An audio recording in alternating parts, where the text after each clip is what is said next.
Welcome to a couple of monkeys. Throughout this pandemic, I have been working from home and I needed a solution to a small problem I was having.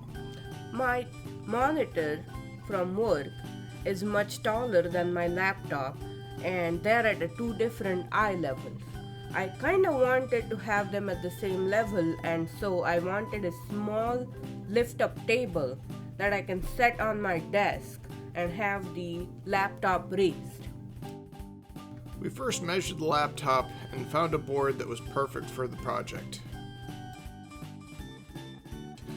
Then we planed the board to thickness. The board needed a flat edge. We went ahead and set up the jointer. Then we put a flat edge on the board. First I cut out the area that I didn't want to use on the board. I used the one jointed side of the board in order to make the other side straight. After everything was fairly plumb, I went ahead and cut it into 3 sections. And finally I ended with a quick dry fit.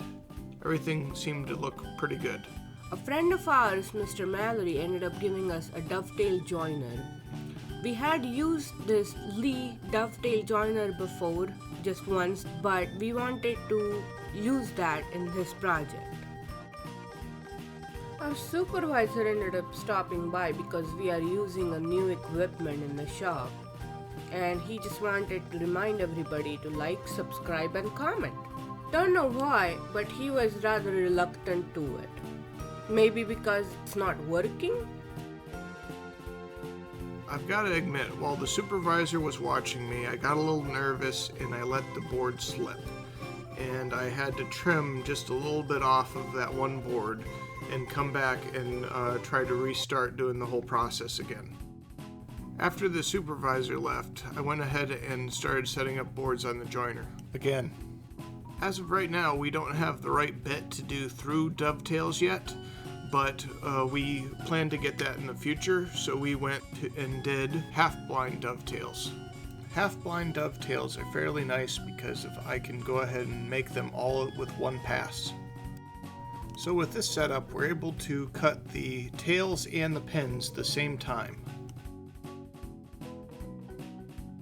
After cutting the dovetails, we went ahead and did a dry fit. The boards fit so perfectly that we almost didn't need any glue up.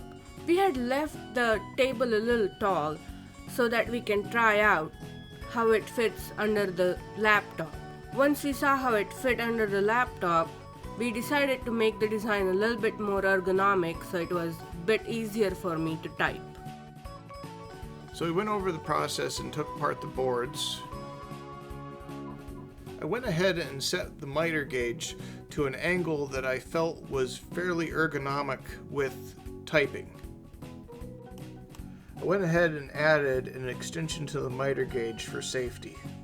I went ahead and cut the first one and readjusted my miter gauge and made a finer pass on it just so everything would look perfect. And of course I repeated it on the other side. Once the angles were to our satisfaction, we went ahead and did another dry fit.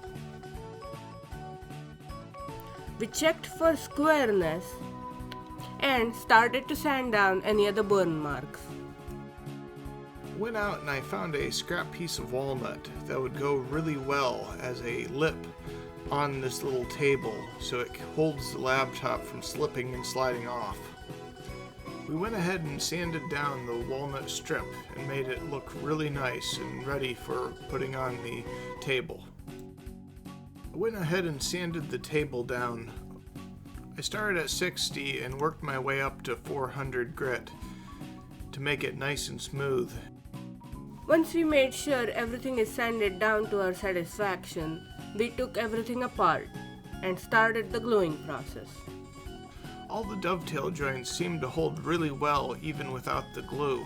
I still ended up adding a liberal amount of glue between the pins and tails, making sure everything would hold together nice and snug.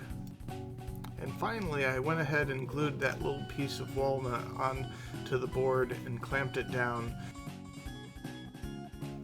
we went ahead and added several layers of polyurethane with sanding in between. Wow, this table just turned out absolutely gorgeous. The dovetails add so much beauty to this table that a simple butt joint wouldn't have. And boy, that walnut strip in the front looks absolutely beautiful. And Aditi really appreciated how high up it was so she could slide remotes, cell phones, and other necessary equipment underneath her table. I really appreciated getting to use the dovetail jig. It's something that adds some panache to any project. If you enjoyed this video, please like and subscribe, and please follow us on any of our social media sites. We also have a TikTok channel where 1200 people are following us and seeing what we are doing. All of our links are in the description below. Tim, thank you so much for such a wonderful gift. It helps me a lot while working. Now go away, I need to work.